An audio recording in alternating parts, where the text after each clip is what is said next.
ابھی چند دن پہلے میں ٹی وی پر کسی نے مجھے بتایا، میں نے نہیں سنا، وہ کہہ رہے تھے کہ وطر کے اوپر گفتگو کوئی صاحب کر رہے تھے عالم. یہ جو 3 وطر جس طرح احناف پڑھتے ہیں، 3 وطر جس پر احناف پڑھتے ہیں، ہم پڑھتے ہیں جس طرح، انہوں نے کہا کہ سیاستہ میں کوئی حدیث اس طرح کی نہیں ہے. اب یہ اتفاق سے کتاب الصلاۃ مسلم کے دورہ صحیح مسلم میں ہمارے حصے میں آ گئی ہے اس 3 دنوں میں. کوئی حدیث اس طرح نہیں جیسے ہم پڑھتے ہیں 3 وطر اکٹھے ایک سلام کے ساتھ. انہوں نے کہا ایک نہیں ہے. میں شاید آپ کو اب اتنا سارا وقت نہیں اجازت دے گا کہ میں ایک ہی چیز پہ اتنا وقت لگا دوں، لیکن میں کوئی کم و بیش 75 حدیثیں آپ کو دکھاؤں گا سیاستہ میں سے،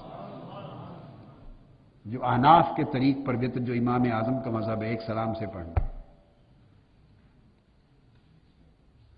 40 صرف امام نسائی نے سنن نسائی میں روایت کی، 40 حدیثیں.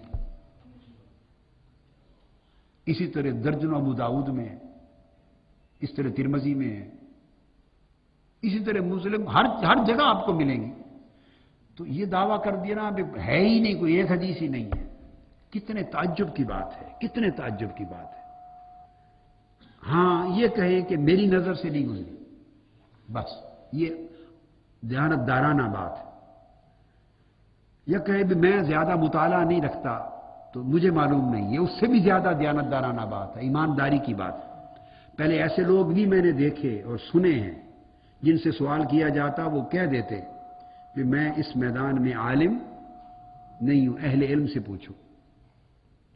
امام مالک سے پوچھا گیا رضی اللہ تعالی عنہ، آقا علیہ السلام کے مغازی سیر اور مغازی غزوات کی ایک بات پوچھی گئی تحقیق کے لیے امام مالک سے رضی اللہ تعالی عنہ. آپ نے فرمایا مجھے اس کی تحقیق نہیں، کل آنا میں اہل علم سے پوچھ کر آپ کو بتاؤں گا. امام مالک نے فرمایا یہ شیوہ علم ہے، یہ سنت علم ہے، سنت اہل علم ہے. اب وہ کس اہل علم سے پوچھ کر بتانا تھا؟ انہوں نے امام واقدی سے پوچھا.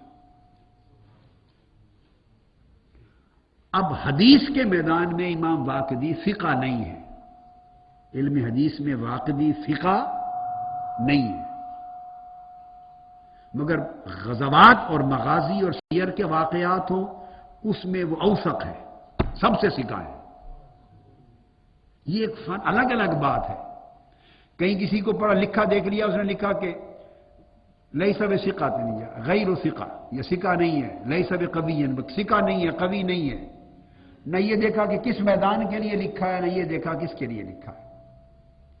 تو ایک ہی شخص حدیث میں روایت کرے تو سکھا نہیں ہے، مگر تاریخ میں، سیر میں، مغازی میں امام مالک اس کی طرف رجوع کرتے ہیں کہ وہ سب سے بڑا سکھا امام ہے. یہ علم کا شیوا تھا. پھر ان سے پوچھا اور اگلے دن اس کو سائل کو جواب دیا. ہم نے اپنی زندگی میں ایسے لوگ دیکھے ہیں، میں نے دیکھے. اگر ان سے پوچھا کسی نے تو کہا کہ میں اس میدان میں مجھے علم نہیں، میں عالم نہیں ہوں، میں فقیہ نہیں ہوں. علم حدیث میں، علم تفسیر میں، علم شریعت میں، کلاسیکل علوم میں، علوم شریعہ میں میرا مطالعہ نہیں ہے، میں صرف اس ایک میدان میں کا علم رکھتا ہوں. اس میں علماء سے پوچھیں. ایسے لوگ تھے. اب وہ دور گزر گیا. یہ احمد دیدات شاید وفات پا گئے یا حیات ہیں بیچارے، اللہ تعالیٰ ان کی بخشش و مغفرت فرمائے، درجات بلند کرے. احمد دیدات ان کا ایک میں نے تو کئی دیکھے مگر ایک کوٹ کرتا ہوں، کئی دیکھے ایک کوٹ کرتا ہوں. ان سے جب بھی کبھی کوئی پوچھتا دینی مسائل، شرعی مسائل، قرآن اور حدیث کی تحقیق کا، تو وہ کہتے ہیں میں عالم نہیں ہوں، میں تو قرآن اور بائبل کا ایکسپرٹ ہوں، بائبل کا کمپیریٹو اسٹڈی کرسچینٹی پر یا ہندوازم پر میری مطالعہ ہے، اس کی بات پوچھ لو، علوم شریعہ کی علماء سے پوچھو. وہ لاہور آئے، کسی نے ان سے پوچھا، سوال کیا، انہوں نے میری طرف ریفر کر دیا. پھر مجھے ملنے بھی آئے.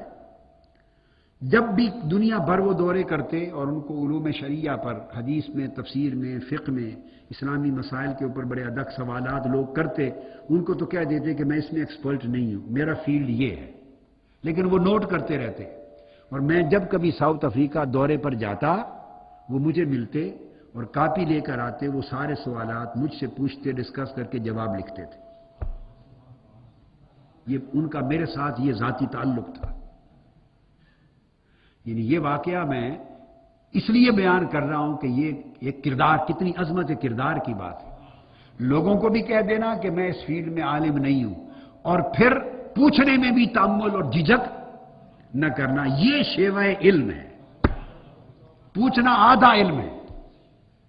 تو مجھے ملتے، پوچھتے، اور وہ اپنی کاپی پر جواب لکھتے تھے۔ ایسے اور لوگ بھی لاہور میں، پاکستان میں دیکھے، مگر اب زمانہ بدل گیا۔ اب جس کو کچھ پتہ ہی نہیں ہے جس میدان کا، اور ایک فیلڈ میں اس کو علم ہے، ایک فیلڈ کا علم ہے، اور اس سے اگر باقی 99 فیلڈز کے بارے میں بھی سوال کر لیں اور وہ الف بے جیم بھی نہیں جانتا، تو وہ بھی اس پر جواب دینے کو تیار ہے۔ ہر ایک پر محقق و مفتی ہے۔ تو دیانت اور علم کا اس سے وقار اور اعتبار ختم ہو جائے گا، اہل علم کا اور علماء کا، اس طرح۔ کیونکہ اگر ایسی کچی باتیں اور بے بنیاد باتیں اہل علم کریں گے تو نوجوان نسل کو جب دوسری بات جب سنیں گے تو سمجھیں گے جھوٹ بولتے ہیں، جھوٹی عزت اور بھرم رکھتے ہیں، غلط بیانی کرتے ہیں، جھوٹا دعویٰ کرتے ہیں۔ تو اس سے اہل علم کا، علماء کا ایک وقار، مقام حضور کی امت میں ختم ہو جائے گا۔ تو علم کا ایک حیا رکھنا چاہیے، اور اس بات کہنے میں کوئی کمی نہیں ہے کہ مجھے علم نہیں ہے۔ اکبر الہ آبادی کا ایک شعر ہے، اکبر الہ آبادی کا، ہر ایک بات پہ کہتا تھا من نمی دانم، ہر ایک بات پہ کہتا تھا من نمی دانم۔ یہ بات سچ ہے کہ اکبر بہت ہی عالم تھا۔ اس کا بڑا عالم ہونا اسی بات پہ تھا کہ جو بات معلوم نہ ہوتی کہتا تھا میں نہیں جانتا۔ یہ اعتراف کر لینا اکابر کا طریقہ تھا۔ تو میں نے آپ کو عرض کیا کہ گفتگو کرنا حدیث پر، یہ صحیح ہے، یہ ضعیف ہے، یہ حسن ہے، یہ رد کر دیں، قبول کریں، اور یہ فوری پوچھنا کہ بخاری میں دکھائیں کہاں، یہ مسلم میں دکھائیں، یہ سوال آج جس پر میں گفتگو کروں گا انشاءاللہ، کہ کوئی بات ہو تو بخاری اور مسلم میں دکھائیں، تب مانتے ہیں۔ میں آپ کو اللہ کی عزت کی قسم کھا کر، آقا علیہ السلام کی سنت کی اتباع میں قسم کھائی، جیسے حضور واللہ فرماتے ہیں، اس شان کی پیروی میں قسم کھا کے بتا رہا ہوں۔ 1300 سال کا پورا علم حدیث اور اصول حدیث، 13 صدیوں کا، اس کے اندر یہ جملہ کبھی کسی صاحب علم نے نہیں کہا تھا، نہ کبھی کسی نے لکھا تھا کہ کوئی بات ہو تو تب مانتے ہیں اس کو بخاری میں دکھاؤ۔ کیا بخاری میں ہے؟ کیا مسلم میں ہے؟ یہ 12 صدیوں میں جب سے بخاری اور مسلم لکھی گئی تب سے لے کے آج تک اہل علم کا یہ لکھنا یا کہنا یا سوچنا شیوا ہی نہیں تھا۔ اور میں بڑی وزنی بات، بڑی چھوٹی سی بات نہیں کہی، میں نے ذمہ داری کی بات، 1200 سال کے ذخیرہ علم پر محیط بات کر دی میں نے، 12 صدیوں میں۔ یہ سب کتابیں اصول حدیث کی مینشن کر رہا ہوں، یہ سب ٹیبل پہ بھی پڑھی ہے، انہی کے ریفرنس بھی دوں گا آپ کو۔ 2 سیشن ہمارے اصول حدیث پر ہوں گے انشاءاللہ۔ تو آپ دیکھیں گے کہ یہ کبھی کوئی مکتب فکری نہیں ہے سارا تاریخ اسلام میں۔ میری بات آپ سمجھیں؟ آپ سمجھیں نا کہ شاید کوئی احناف کی بات ہے، شوافے کی، مالکیہ کی، حنابلہ کی، یا کوئی اور کسی مکتب فکر کی، نہیں، کسی زمانے میں بھی کوئی طبقہ اہل علم کا ایسا پیدا ہی نہیں ہوا، روئے زمین پر ایسا کوئی مکتب فکری پیدا نہیں ہوا اہل علم میں، اور نہ کبھی ایسا کوئی عالم ہوا، نہ کوئی محدث، نہ کوئی اصولی، نہ کوئی اہل فن 12 صدیوں میں جس نے کبھی اتنی بات کی ہو۔ یہ نری جاہلانہ بات ہے، بے بنیاد بات ہے کہ جو بات آپ کہیں تو کہیں بخاری مانتا ہوں میں، صرف یہ مسلم کو مانتا ہوں، صحیح بخاری صحیح مسلم میں ہے۔ یہ سارا سوال ہی اتنا جاہلانہ ہے کہ سوال بتاتا ہے کہ اس غریب نے زندگی میں اصول حدیث اور علم الحدیث کے کسی فن کو ہاتھ ہی نہیں لگایا۔ یہ شیوہ علم ہی نہیں ہے۔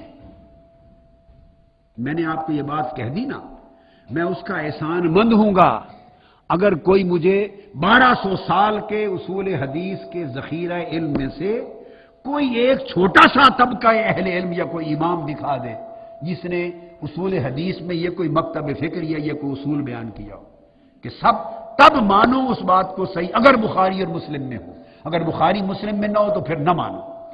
میں احسان مند ہوں گا اپنی رائے بدل لوں گا، ودڈرا